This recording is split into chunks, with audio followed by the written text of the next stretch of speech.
For those of you waiting, we're just taking a moment to allow a couple people to sign on, and we will be started shortly.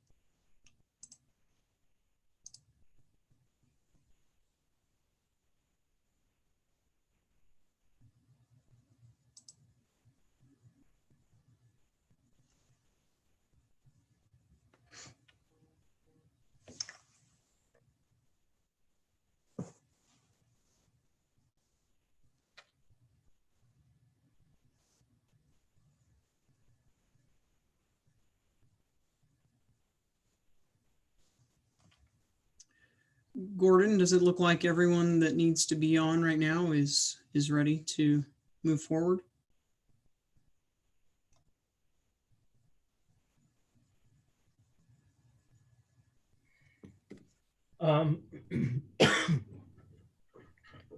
So Shane said he was having a hard time getting on and he was going to get on with his phone.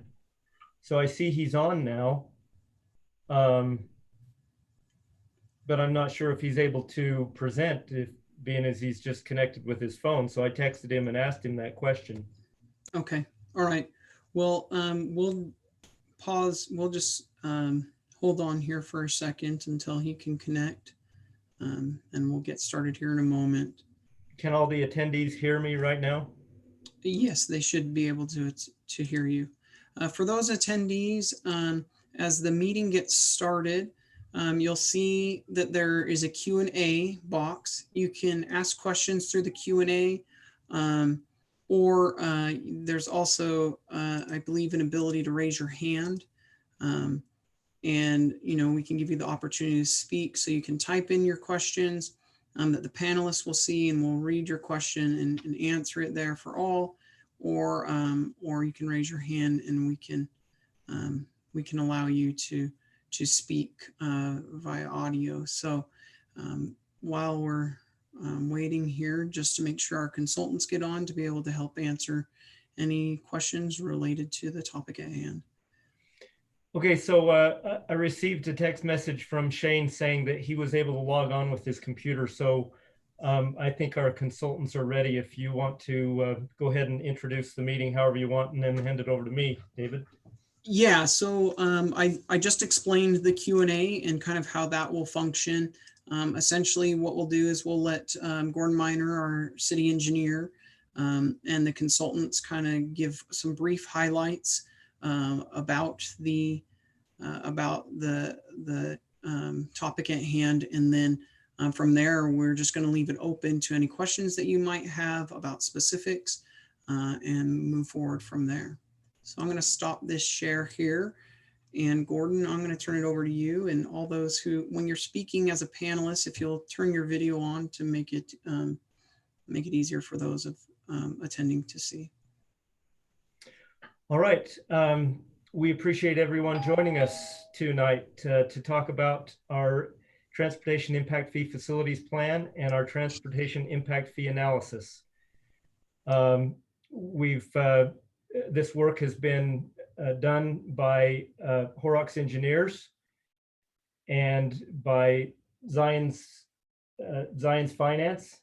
So Shane Eller is representing Horrocks Engineers, and Susan Becker is representing Zions. And so without further ado, I'll just hand the time over to Shane to explain the Impact Fee Facilities Plan. And then he will hand the time over to Susan Becker, who will explain the Impact Fee Analysis, which is subsequent to that plan. Go ahead, Shane. Okay, thank you.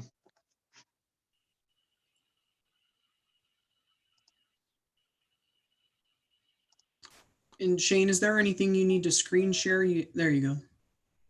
All right. Yeah. Oh, I'm Shane with Horrocks, and will explain the impact fees and the methodology for that. So, excuse me,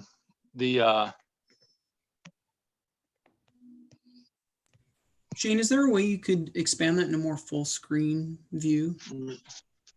Yeah, let me see.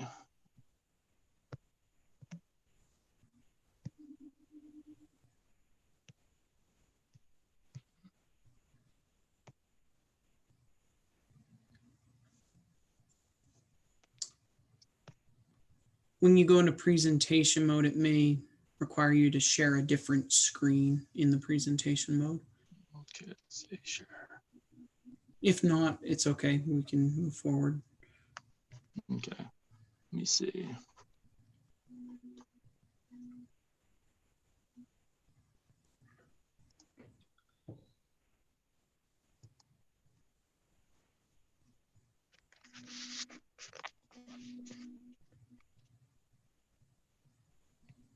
Let's see. Why is it In not- the bottom right-hand corner, there's a little icon that looks like a projector screen right next to the Zoom. If you click that, it should be able to go into a full screen mode.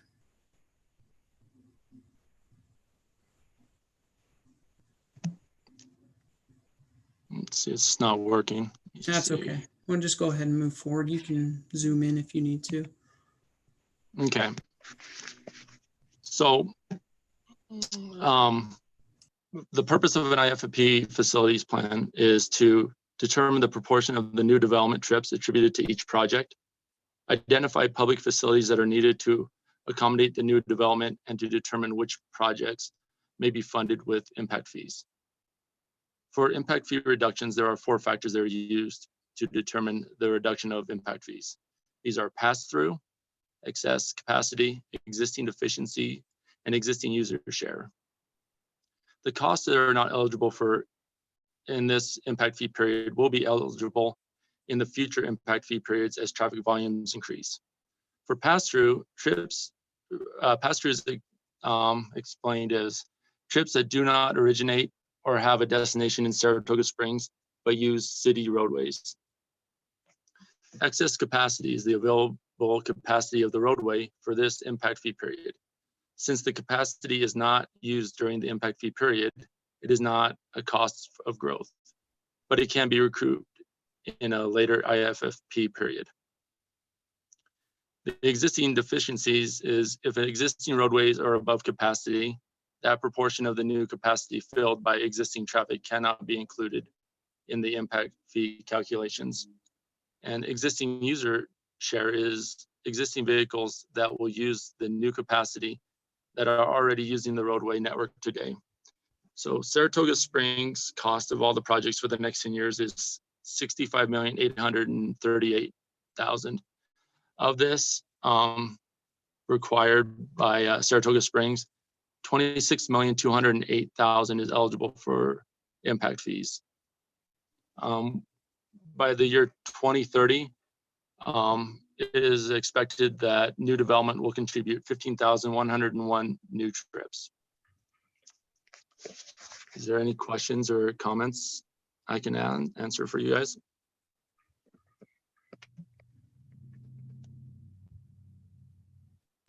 So far, we've not had any questions come in. So maybe we move over to Susie now, and then we can entertain questions and provide answers at that time, whatever anybody wants to express. Okay, that sounds good. Okay. I think it's great to be here with you. Good evening, everyone. I think that we need to have Horrocks say stop sharing on their screen before it will allow me to pull mine up. Okay.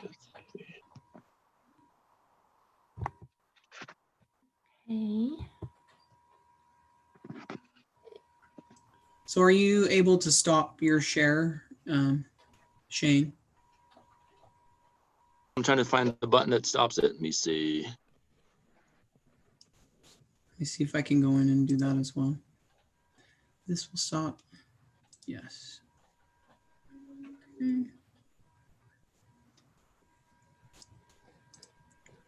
Okay, well, I'm going to do that and then stop my share. Okay, there you go, Susie. You should be good. Yep, you did it. Hey, can you all see that? Not yet. It may be taking a moment. Okay, let's try that again. Let's see. Share screen. Okay. There you go. It's starting. There you go. Okay. Takes a minute sometimes, doesn't it? Yep. There we go. Perfect. Okay. Thank you. Well, yeah, good evening, everyone. Hope you're all doing okay in these crazy times that we're living in right now. I appreciate Shane setting this up. He, for my discussion, that I do the impact fee analysis, which builds on the impact fee facilities plan. You have to have 2 documents in order to charge fees. Shane did the IFFP impact fee facilities plan, which is more the engineering document. And mine, the impact fee analysis, or commonly called the IFA, is the financial analysis. In other words, we take all those costs that are attributable to new development that Shane just identified, and we say, how do we proportionately share these? How much is the school going to pay compared to a residence, compared to the grocery store? So that is my assignment in this. So let's look at a few of these steps we went through. The first step is to look at the demand created by new development. And based on the IFFP, which Shane just showed us, there would be, over the next 10 years, a growth of just over 15,000 PM peak hour trips. Then we have costs that are associated with this new development. So we have 2 major cost components. One is we already have some roads there, and when we build them, we built some excess capacity so that we could serve the needs of new development and for a period of time. And so based on the analysis that Horrocks did, over the next 10 years, new development is going to consume about $2,596,615 of the cost of these existing roads that we have in place. So that will be one cost component we need to share amongst these new trips. And then the new construction cost, which Shane just showed you in all of those trips or all of those projects that are associated with the 26 million. Just let me reiterate that those costs, they have taken total costs. They have looked at only Saratoga Springs' fair share of those costs. And then again, they've looked at what we've got to take out for any pass-through trips, for excess capacity, for deficiencies, to reduce the cost to what is truly attributable to new development. So those are pretty much the only costs. We may have a little bit of fund balance we can credit, we can add in Horrocks in our costs, but those are small compared to these large capital project costs. So adding those in, we end up with the cost per trip of $1,761.36. So then what do we do with that? If someone walks in the door with a home or a grocery store, how do we charge them based on the trips? So what we turn to is it's the Bible of really transportation planning, the ITE, the Institute of Transportation Engineers Trip Generation Manual. And it's several volumes thick, and it has all of the trips that are generated, PM peak hour times for different types of development. So we then take these trips, as you've seen this in the Word document that we provided. You'll see the number of trips there from ITE that's based on development type. And then we adjust it. Basically, we cut it in half to make it match the model that all of the engineers use. And it counted by half because you don't want to double count a trip. So every time I leave my house to go to the grocery store and come back, by one counting measure, it's 1 trip. By the other, I've crossed my driveway twice and it would be 2. And we need to have it just be 1 trip. We also take out of there pass by trips. Those are different than pass through. The pass through is where people just passing through Saratoga Springs. We have more traffic all the time, but it's not from new development. Pass by is if when I go out and decide I'm going to go to the grocery store, well, maybe I think while I'm out, I'll just stop by and get some gas, or I'll stop by the bank, Zions Bank or something. And so we have several trips all in one. And so we also have to we have to account for that. So in order then to calculate from that cost per trip, how I'm going to allocate that for each development type, I simply take the number of trips by that development type times 50% out of the ITE book times the cost per trip. So if we look down here at single family residential, the ITE book tells us that there are 0.99 PM peak hour trips on average for a single family home times 50% times 1,761, which would give us a cost of $872 per residential unit. And that same methodology is employed for every single category of development types that you see listed there in the Word document that we have provided. So that is all that I have in terms of slides, and I'm certainly happy to take questions.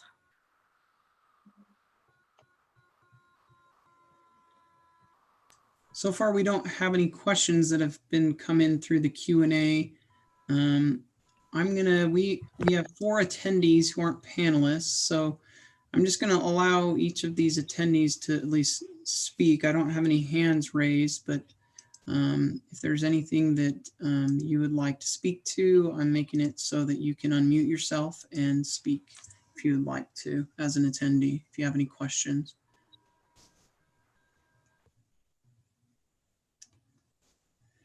So while they're thinking about their questions, I did have a question emailed to me today, asking about how often we do these, how often we revise the impact fees. The answer to that is as it varies, as often as necessary. In a fast-growing city like Saratoga Springs, that can be as often as every couple of years. For a city that's not growing quite so quickly, 5 years is a typical number. Another question was about Gordon, can I clarify that with you? So please. Redoing this doesn't always necessarily mean impact fees go up depending on the growth patterns and future projections. They could go up or down. We simply do an evaluation every couple of years because of our high growth, and typically cities do an evaluation every 5 years to determine the projections, correct? Yeah, and so another question that was asked by that individual was, how do our impact fees compare to other cities? And the answer is, I don't know. We haven't made that comparison because it's not, it's a bit of a, it's not a helpful comparison. It's not apples to apples is what you mean? Right, because every city is different, and every city's system needs is different, and so impact fees should be very specific to a city's individual needs, and so they shouldn't be comparable one city to another. And then let's see, I can't remember what the last question was. I'm going to look at that and I'll jump back in when I find it here. Anyway, otherwise, anyone else free to speak up and ask their question. Yeah, Gordon, this is Brett Price with Oakwood Homes. So when will these, the changes to the impact fees go into place? So these will go, let me get back here. These will go in front of the city council on, let's see, it's not going to be the 19th. It'll be the next one on the 2nd. And then I can't remember the time frame. Maybe Kevin can help me out here as far as I think it's 90 days after adoption. That's the number I was looking for. Actually, it's 90 days after adoption and publication of the ordinance. So you're probably looking September-ish before they'll go into effect. But oftentimes what we've done is in many cases, we've seen our impact fees go down. And some go up, but it's kind of a moving target because of the fact that we are a high growth area. But a lot of times cities get dinged because they're not adjusting their IFFPs and IFAs soon enough, or often enough. And that's one thing that Mark Christensen, Jeremy, and Gordon have been really good about, is getting those updated often because we need those to be accurate. So anyway, if the impact fee is going down, which I'm not sure is the case, I haven't compared the IFA, but if it does go down, then we adjust the impact fees typically right after adoption of the ordinance. It's going up slightly. Susie, can you tell us what that comparison is? Gordon, after that, Deanne also has a question that she typed in. Okay. Okay, I will have to look that up. So give me just a minute to see what your current ones are. Okay, and before we get to Deanne, I wanted to speak to that other comment. It wasn't a question, it was just a comment. So that it was from a resident of the city who said, you know, I want it to be known that I'm in favor of raising impact fees. Of course you are. And so my clarification for that was, it's not necessarily a political issue. It's really a function of the projects that are needed for the system. In this case, we're talking about a transportation system. So Essentially, it's based on a calculation. yeah, of justified projects. So it's not just simply, you know, a political vote of saying, let's raise them, let's lower them. There's these studies that we're doing right now. There's a specific process that we go through that's, except for choosing the projects, the process is just a legal process. Okay, Deanne, you had a question. Deanne, I'll read your question. If you want to add to it, let me know. But she says, in the 2016 IFFP, the LOS was identified as D. Is that still the level of service you are building in this new IFFP on? And you can reread her question there in the Q&A button. So I think that would be a question for Horrocks engineers. But my recollection is we have not, we've not changed the level of service. Gordon, that's correct. I also quoted that in the IFA. I'm also jumping in because I have down that your current impact fee for a single family dwelling unit for roads is $1,125. So this would be less than, but I'm not sure if you enacted that to the full amount or whatever, but I do have that in something I found. Do you know it? Do you have it in your current ordinance? I can just call up your consolidated feed schedule and check again. But this would put you very close to St. George at 905, South Jordan 781, Lehigh 1,163, Pleasant Grove 1,500, Layton 2,200. Anyway, I know I totally agree with what you said. They're all unique, but there's just a few comparables for you. Are those comparables that we might be able to provide for those that ask? I'm certainly happy to give them to you. You know, they're changing all the time. So when we pulled those about a year ago, I just found a comparable list. Those were current. I'm going to actually go to your consolidated fee schedule right now and just make sure I have yours, quoting your most updated one. Am I live, Gordon and Dave? This is Deanne. Yes, you're good. Go ahead. Oh, great. Okay, I have that your current roads transportation impact fee is $2,206.45. Is that for single family? Single family detached home. No, that doesn't ring true to me. It's not right. Let me look at what we've got online right now. And perhaps you could screen share whatever you're referring to as well, or wherever you're going to find that. Okay, I'm finding that.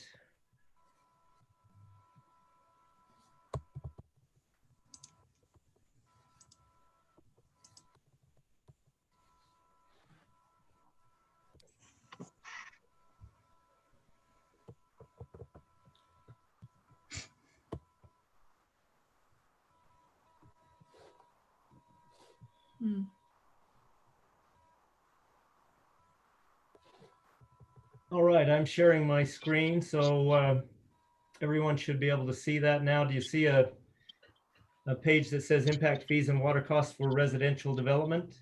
Yes. Yes, it is up. Yeah. Maybe you could zoom in a little more. That would be helpful.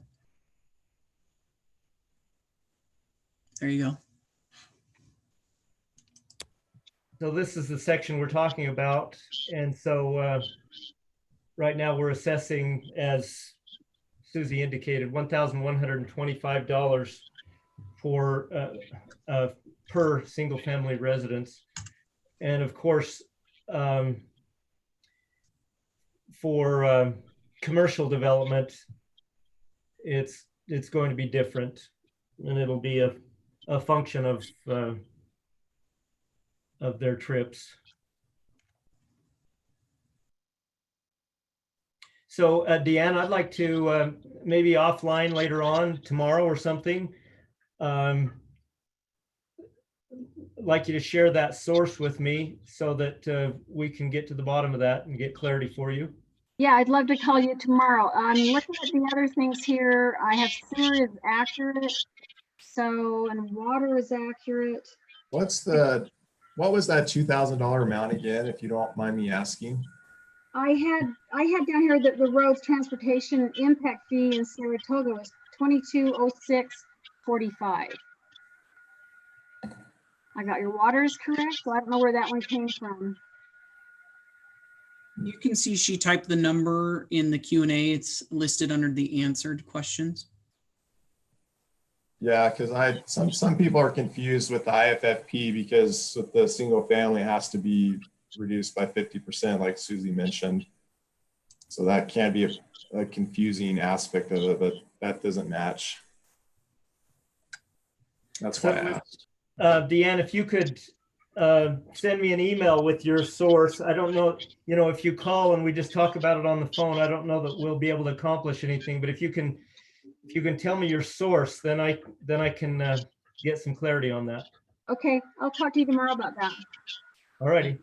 Gordon, Brett Price is asking if we could publish the PowerPoint presentation for the meeting. I think that's something we could probably put on our website with these with the IFFP documents, correct? Sure. So consultants, will you email those to me, please? Yes. Yeah, we'll do it right now. Actually, email them to David Johnson. Yeah, you could email. Why don't you send it to both Gordon and I so that we have them? So I saw Cursell, you've jumped on, and there's a few other people. So is there any other questions that you'd like to either type or be able to ask via audio? I unmuted, but I've got a bad connection, so I'm only hearing every other word. So keep going. Okay. Is there anything else, Gordon, that you or the consultants want to cover? No, I don't believe so. This meeting is largely, we've sent these documents out. They've been in the library. We hope everybody's had a chance to review them, and this meeting was just an opportunity for them to interact with us in person, as it were, virtually, and pose their questions. Of course, if they have questions later on, I'm always available to answer them then also.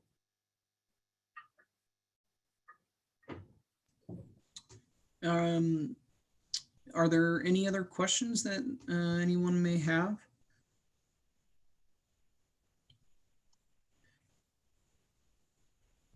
If not, for clarification's sake, I guess, Kevin, is there a need for us based on, the posting or the public noticing of this meeting? Do we need to stay on for the full hour, or are we okay to end if there aren't any other questions? Oh, you can end, that's fine. Okay. All right. If there aren't any others, then I will end the meeting, and thank you everyone for attending. Thank you. Thank you. Yeah, thank you.